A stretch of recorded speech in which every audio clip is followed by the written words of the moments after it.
সম্মানিত ভিউয়ার্স, আসসালামু আলাইকুম। আজকে আপনাদের মাঝে আবার একটি নতুন ভিডিও নিয়ে আসলাম। আপনারা দেখতে পাচ্ছেন যে আজকে কৃত্রিম প্রজনন করানোর আপনাদের মাঝে ভিডিও নিয়ে আসলাম। দেখতে পাচ্ছেন যে এই মুহূর্তে আপনাদের কৃত্রিম প্রজননের জরায়ুতে গান প্রজনন করানোর জন্য প্রবেশ করানো হলো। গানটি সঠিকভাবে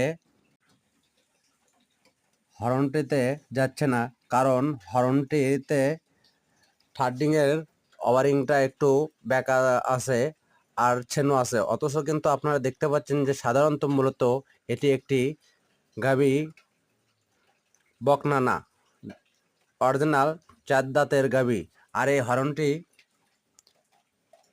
একটু বেঁকা আছে। দুটি হরনের মধ্যে আপনারা যে কোনো একটি হরনে কৃত্রিম প্রজনন করে বৃষ্টির রেখে আসতে পারেন। যদি ভিডিওটি দেখে আপনাদের অবশ্যই ভালো লেগে থাকে আরও নতুন নতুন ভিডিও পাওয়ার জন্য, তাহলে অবশ্যই চ্যানেলটিতে সাবস্ক্রাইব করে থাকবেন ও লাইক কমেন্ট শেয়ার করবেন অবশ্যই। এই ছিল আপনাদের মাঝে আজকের ভিডিওটি।